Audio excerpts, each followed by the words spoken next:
Thanks for asking me, Gerry, and because I do really like talking about the community reinforcement approach. And I'll tell you a little bit about my journey with it now in a moment. You can read that. I'm not reading all of that out, but the key principle is CRA and kind of how it came to be one of the core models in Ireland is the bit that I have bold in bold in there, which is where workers can tailor the model to actually suit the needs of the client. So without wanting to give out about other models as such, the whole idea of CRA is you make the model fit the person as opposed to trying to squeeze the person into the model. And you have to look at each individual client's environmental contingencies to make the model applicable to them. So regardless of whether somebody's in active drug use or whether they're drug and alcohol free quite some time, the model actually fits in their recovery journey. So I suppose it's a case management dream in many sense, in that it can slot in to the whole recovery journey as opposed to just one point.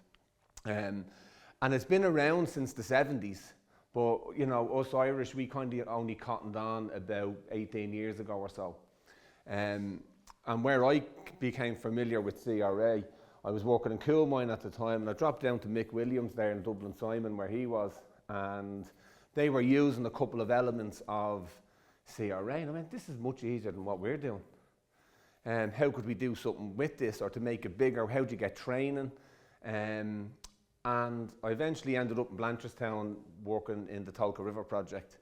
And the very forgiving and trusting HSE said, Gerry, with this project, it's new, it's reopening, will you do something different? And I went, aha, we have an idea.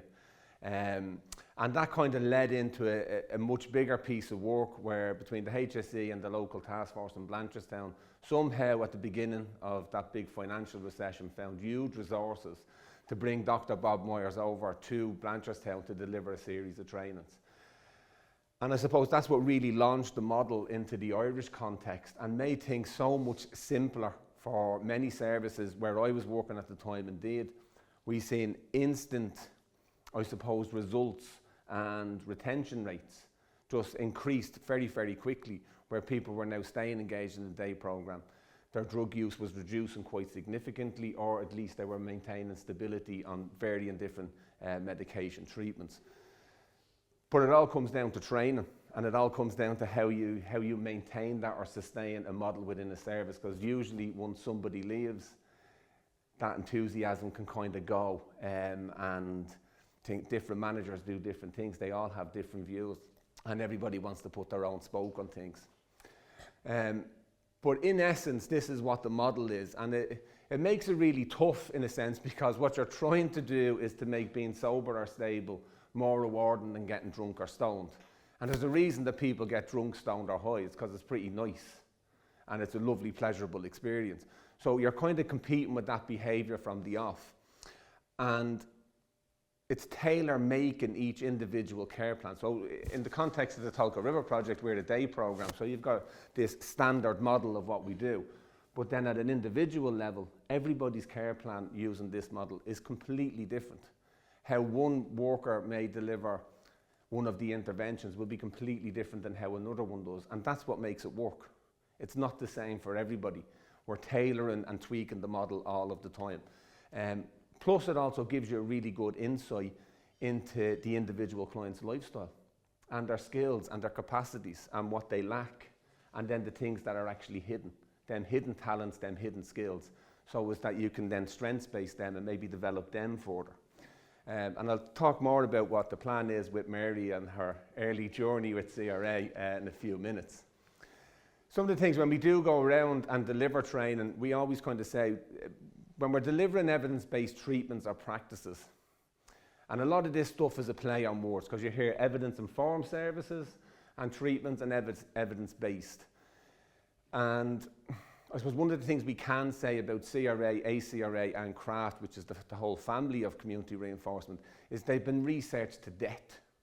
There's research with every substance, there's research with families, there's research with young people, and now we call young people 18 to 25, but even with people as young as 13 and 14, where adolescent CRA has been used. So if we're putting public funding into things, we need to use models that work and not just be winging it or pulling stuff out of our hat. There is a very clear scientific evidence base, and even there's new studies all of the time. There's peer studies, everything that has been put into the model. It has been cited in previous national drug strategies. Without wanting to be too critical of the last one, it said a lot, but it wasn't very accurate. There was no real core detail. So hopefully when we get to see the new one, there'll be clear goals and targets. And I'm sure it'll remain in there. One of the great pieces about accreditation, like most of us in this room have probably gone and done degrees, but very rarely is competence observed. You know, very, very rarely. And for somebody to become accredited, if you like, in CRA or any of the family of community reinforcement, and Mick will know because he's been through the process, is you have to submit live work, much like 5-step. And it has to be with a client. It can't be with your partner or with your brother or your sister or a colleague. And in that regard then, when people do complete the process, you can actually see that they have a core competency and they have a skill set and they get the big picture of the model. We have this great thing in Ireland across the whole country where we deliver loads of trainings, but we very rarely do the follow-on piece. So we've all been to one-day workshops on X, Y, or Z, 2-day workshops. We really need to make sure we're investing or ensuring that people are doing the full process, because that's where we see the core competencies. And you know, as people learn about the model and study the model, you get to see the reach that it has across the sector. And now we're talking earlier on today about gaming and gambling. For any academics in the room, there's probably a great piece of research to do, is to use an evidence-based model and apply it to gambling or gaming. And you've already got a model already there. So if any academics want to do a master's or a PhD, there you go. I suppose for me, having trained a lot of people over the years, less so in recent years, but the key things it gives workers, and this is not just in Ireland, this is all over the world, is the model is designed to teach core competencies using behavioural change and modification techniques. It doesn't subscribe itself to the disease model, the medical model, you know, etc., etc. It's just what it is. This is about strengthening skill. This is about managing high-risk situations. It's about preventing relapse. It's probably one of the only addiction models that relapse prevention is actually included in. Like there's zero relapse prevention training available in this country or in Europe. And this is probably one of the only models where relapse prevention is built in as a core piece of it. I suppose when we do stand over using an evidence-based treatment, and we can actually say and identify and show how we use it and implement evidence-based treatments, it really gives a lot of care and confidence into us as providers, because people know then what we're doing. It's not just I'm dropping up to Gerry for the chat and shooting the breeze and everything's going to be grand. I'll get me 60-day badge soon. It's bigger than that. It's much, much bigger than that. For workers, I suppose, instead of just winging it and trying to respond to situations that come in to your therapy space, be it delivering it in group or one-to-ones, there are particular skills and there's a particular way of being able to respond to client needs. And you know, one of the interventions is drink drug refusal skills. And that is going to be completely different for every client. You can have somebody who's a long time on methadone and they're going to get their medication in the chemist, and as soon as they leave the pharmacy, they're getting offered everything. So you could be doing it in that context. You could be delivering the exact same intervention with somebody who's 6, 7, 8, 9 months drug and alcohol free, and they want to go to a family event, a family 30th or 40th. And you have to make the intervention fit the client and the client's environment, as opposed to the other way around. So that's how broad it can actually be, and how much room to be creative as workers is actually afforded to us. So it's not a standard counselling kind of approach as such. It's quite, you know, it's more like a therapy that uses that partnership approach, okay? And it's where we're engaging in a way, and instead of what are you going to do, it's how are we going to do that? How are we going to work on that? So it does require workers to roll up their sleeves a little bit more and kind of get out of a traditional counselling or psychotherapy role, because it is about teaching. There's a lot of practice, there's a lot of role play, as Mary will definitely contest it, involved in the one-to-one sessions. So even if you're delivering this in an ACRA context, it's still lots of role plays, and it's how do we get the client to engage in practice in real life scenarios. And that's down to the worker. The worker is the motivator in that regard. A common treatment episode, so TX is short for treatment for people who don't know, is it's really important that we assess people, then pre-treatment sessions, that the model and the client actually match. And sometimes if you only offer one thing, you know, if you go into some treatment facilities, you know, on week 3, you know, day 21 of your treatment episode, you have to do a life story. That's just standard, regardless of who you are or whether it's relevant or not to your recovery to do a life story. With this, it's very different.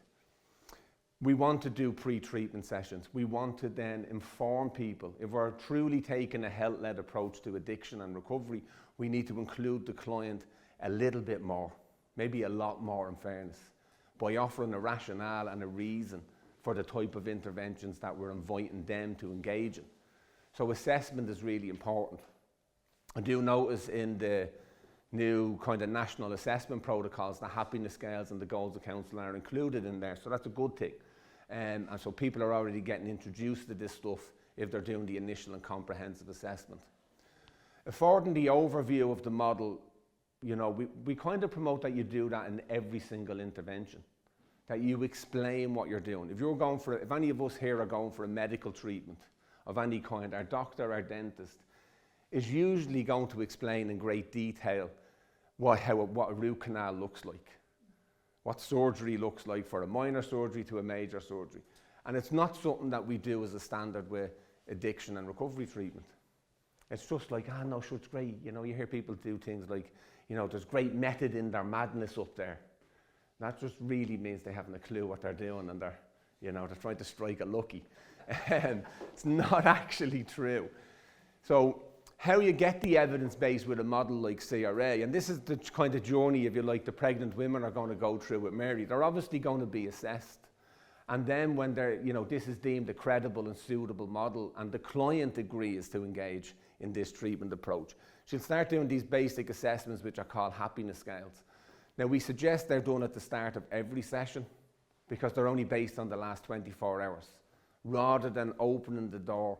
Because what can happen for clients, they come to see us wonderful do-gooders, and within 5 minutes they're telling you that when they were 6, the teacher threw a duster. They're, revealing all sorts of childhood trauma, and it's just not relevant. It's just not relevant at that moment of time, or possibly not something that we can support, because we may not be, clinicians or psychotherapists. So the happiness scale, the whole idea is trying to ground your sessions and keep them in a safe place. Plus then get an assessment and an evaluation of how the client is experiencing their world. Not just your assessment, their assessment. And you're trying to slow down the treatment process. Because when we slow down treatment, we actually speed up recovery. And that's the kind of the sayings that are knitted into community reinforcement. The goals of counselling is literally just your care plan, your written care plan. And we want kind of care plan goals at the end of every session. If there's not a goal at the end of every session, what have you actually done? Okay? Now, for some clients, they may stay in there for a little while, but once you have that good picture, you can then decide where to go next on the journey. It's not a hard and fast rule. It's not like week 1 is this, week 2 is that. We should be starting at the top, as I said, but now it's about what's clinically relevant. So if I don't know the client, I'm really going to have to understand their relationship with substances. So if that problem drug is, we'll say, cannabis or cocaine, I need to do the functional analysis on what that using behaviour looks like. Because by getting that awareness and that understanding, that's how we can plan and agree to disrupt the using pattern positively. Because once you take the drugs and alcohol away, all the same problems still exist. The drugs and alcohol just soothe something. So we've got to be working on effective care plans to develop skill, access to further support where and when needed.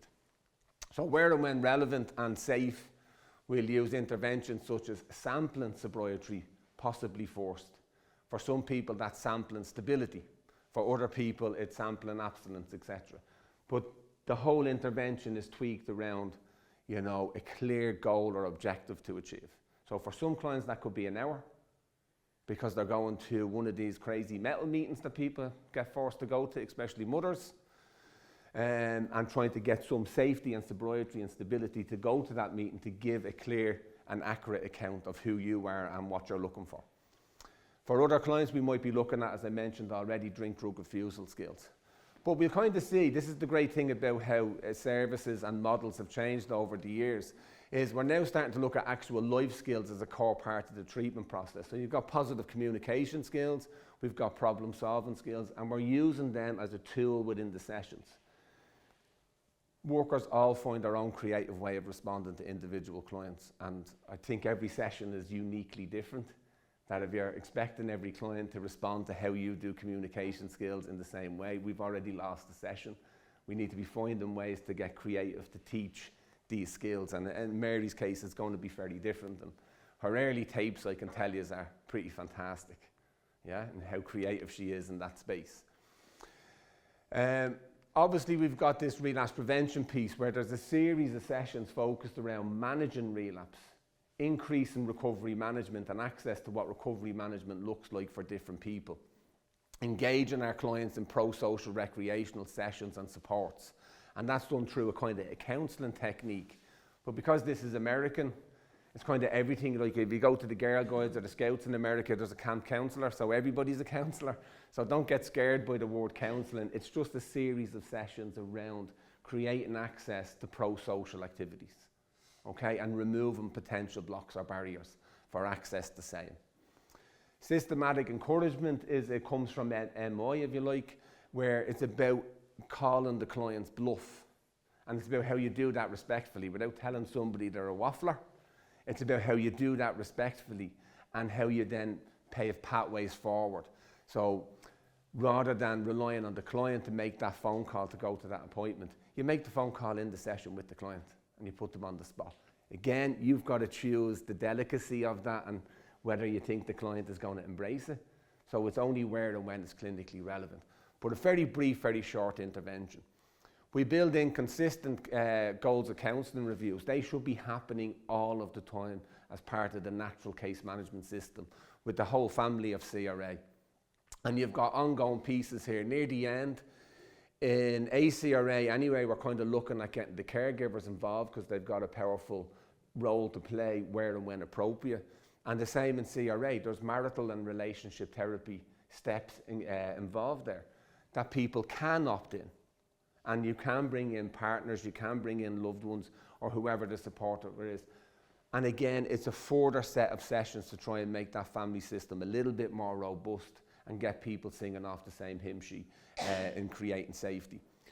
There's several other interventions that, I suppose you've got job skills counselling or interventions.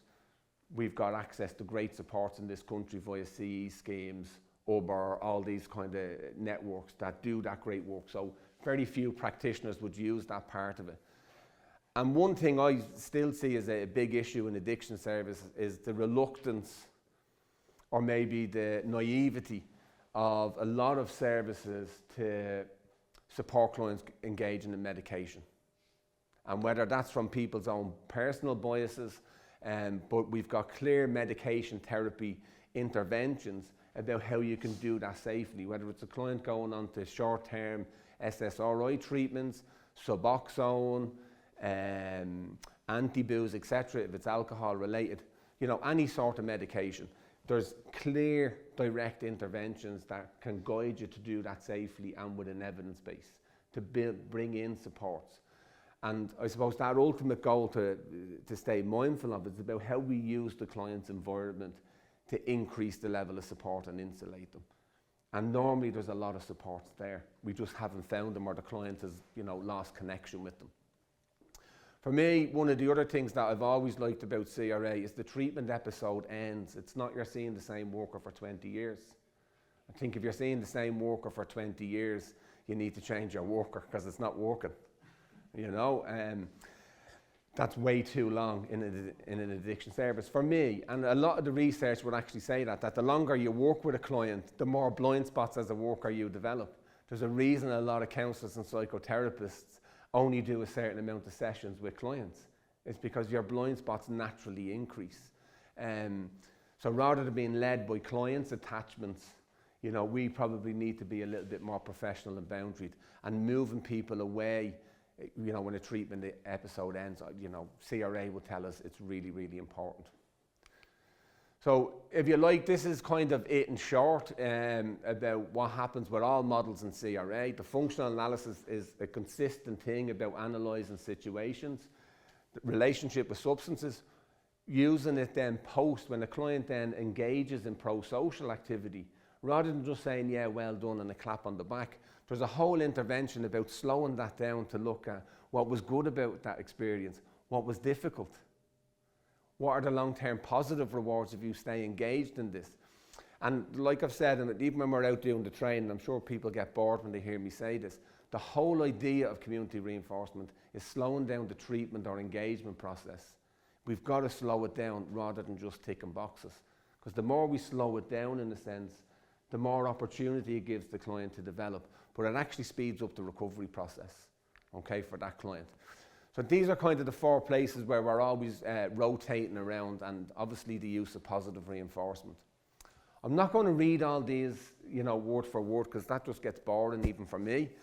But the whole purpose of it, and if we think of what Mary's going to be doing with the women that she's working with, continued use of positive reinforcement, as I said about functional analysis, looking at building skill and strengths-based stuff, and where and when a client doesn't have the skill, let's say to positively communicate, well, you can't just tell them what to do. The idea is we have to teach them, and that's the hard part for some workers, is we have to bring in real life-based scenarios for the client and get a perception of their world from their viewpoint and build from there, rather than just saying, oh, well, positive communication skills is X, Y, or Z. We have to practice that, and we have to build it in then as a care plan goal, and then we review what worked and what didn't work. Looking at lifestyle change, that's always difficult, but that's that pro-social element. We can't just expect people to give up drugs and like everything's going to be tickety-boo. It's not realistic. We've seen the revolving door system in many areas of society, and it just doesn't work. So Mary's going to be doing all this, and isn't it great, Mary? Huh? And she certainly made a great start. But these are the principles. I think you're all going to get the slides, at the end. But when we move through the bullet points, these change. We've got to get engagement and assessment right. We've got to get goal setting going from the start. Big or small, it doesn't matter, We've got to increase that positive reinforcement and have discussions about sobriety.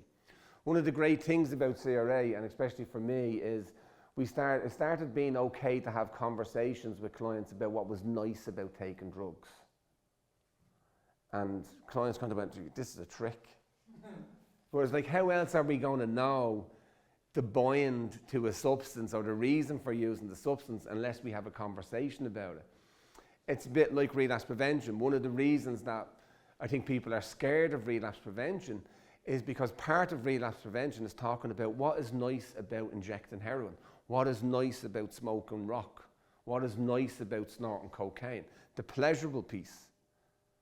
We kind of know the whole values and morals bit, and we even heard Sarah Louise there earlier talking about there's no point telling people drugs are bad and stop doing them.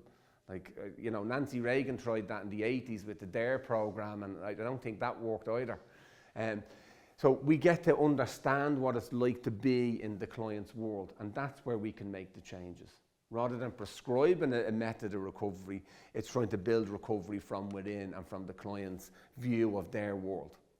And as we move along, we build in where and when appropriate, okay? Because this can be a long-term thing in the sense of it could be 12 sessions, it could be 18 sessions, it could be 24 sessions. Which is, if it's 24 sessions and it's a session a week, you're kind of looking at nearly 6 months in total. For some clients. For some, it is a straight 12. It really depends on their skill and, whatever the end goals are. So we're trying to do this in this kind of slower, methodical, much more structured way. But we can pause it if needs be, if there's a disengagement, if there's a relapse.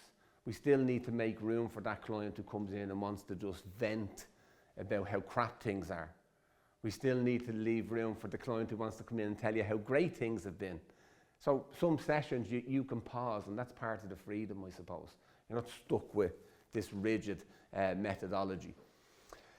I think one of the things that me and a couple of pals of mine are working on is trying to develop an actual evidence-based relapse prevention model that draws from different evidence-based approaches to put it into some sort of package and training, because I've been working in addiction services for way too long, I think 25 or 26 years, and not once was I ever trained in relapse prevention. And I don't think I've been the only person in the room. I obviously went and bought all the books and you do all the study and all that, but we don't have a core training around relapse prevention.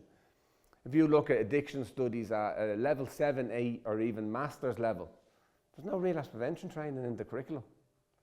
It's minimal, which is kind of nonsensical in many ways. So CRA, ACRA, and even crafts working with family members, there's a big piece in there around relapse prevention that we can expand upon and we can explore, and we can make really, really good, robust programs. And having conversations and learning about clients' early warning signs, their triggers, their urges, their desires for drugs and alcohol, etc. It's really, really important, because these are normal. If somebody's been taking substance for a while, you know, they're going to want to take drugs again. They're going to struggle. And they're going to want to go to family events, and like most of us here, I'm sure, have been in pubs and restaurants and places over the last few weeks with Christmas not so long ago. You go to the toilet and it's like an advertisement for Dyson Hoovers every time you go to the toilet in the venue. So our clients are coming up against that trigger, constant. 20 odd years ago, we used to tell clients just to avoid anybody who takes drugs or alcohol.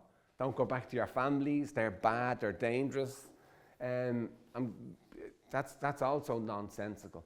So the idea here with community reinforcement is about giving people skills to manage. And of course it becomes choice-based, but it's more choice-based when we know we've taught the skills.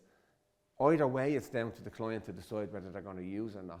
Models like this just give them tools and coping mechanisms to make a decision to get out, you know, or if they do lapse, to make it okay to come in and tell you the truth that if you lapse, you're not going to be thrown off your program. You know, and a lot of that stuff seems to be changing as well, that one strike and you're out. So we need to do something more around relapse prevention and recovery management. So we also have a very structured session, Mary, don't we? Yeah, Mary loves the structured session. But, and I suppose I just included this to give you an idea of what happens in a community reinforcement session. And again, this is for ACRA and craft as well, is all sessions should begin with that kind of review of the care plan, and time is given to look at the successes and the struggles in the care plan. But it doesn't have to be long-winded. It's kind of a brief kind of reflection.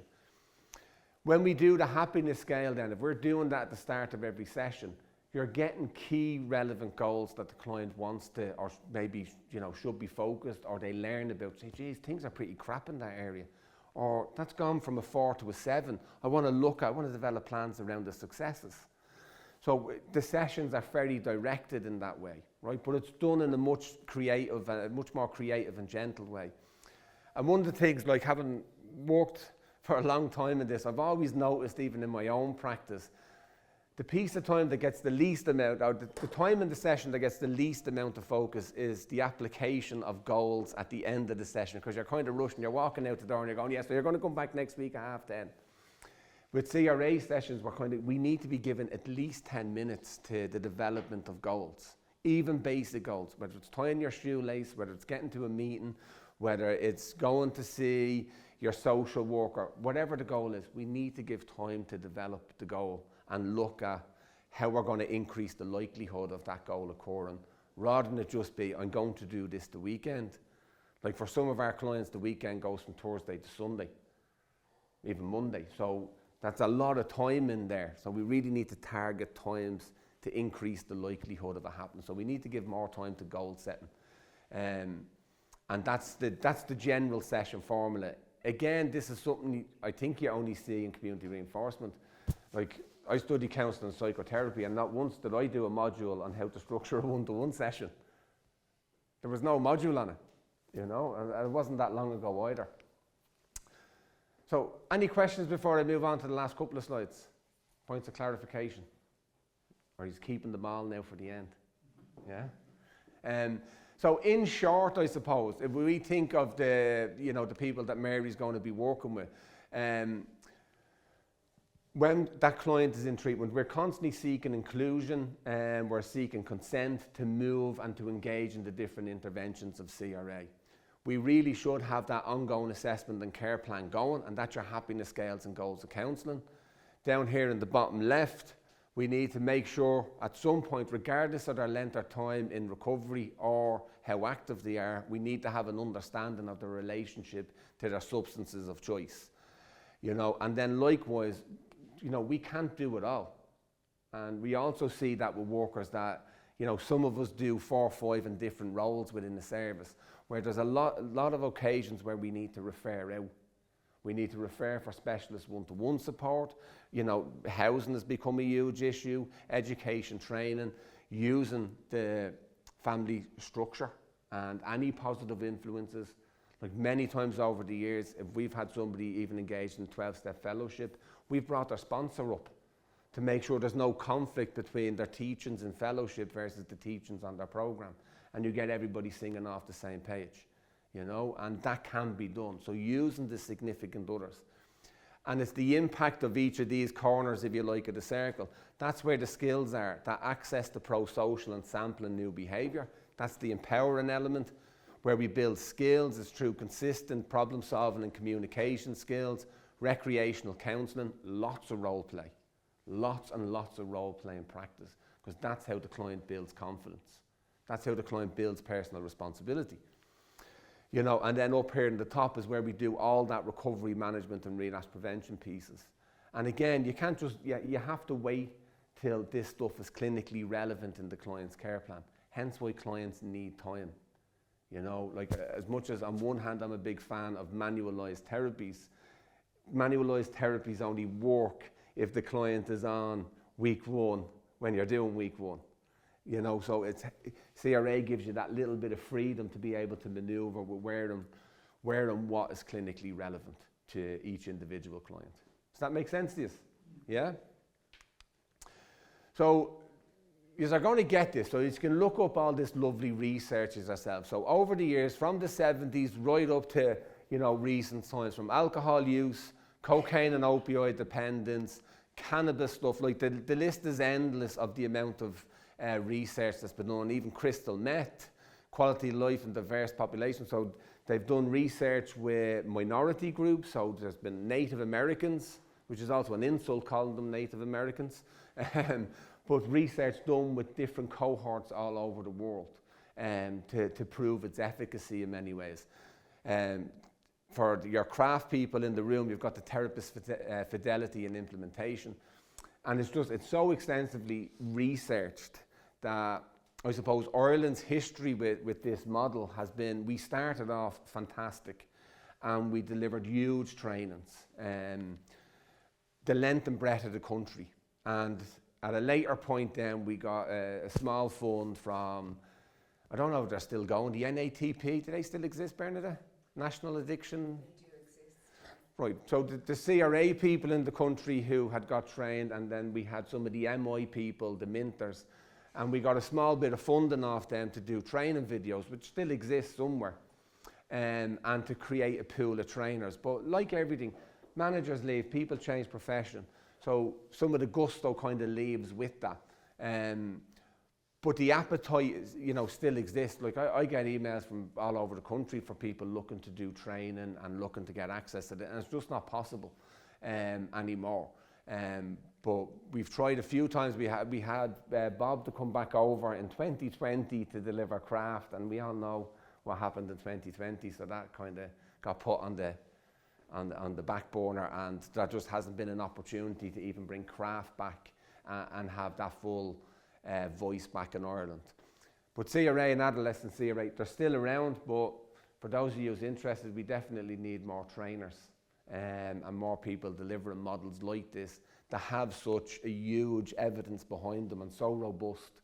But I think for clients and for staff, it's so simplistic, and that's its beauty. It's easy to do. It's easy to learn. It's not easy to submit live work. I agree. I've been there. It's tough when you have to listen back to your own voice and you kind of go, Jesus, I'm as common as muck. But no, it's not about me. You have a beautiful voice, Mary. But it is tough, but that's the uniqueness of this. And you know, there's other models like that, like 5-step, you have to submit live work as well. So there's a reason why they have a strong, you know, efficacy, and that they work and they have a huge impact with the clients. So I think that's all I have to say. Not about it. Absolutely. Thanks for using that time, folks. Absolutely.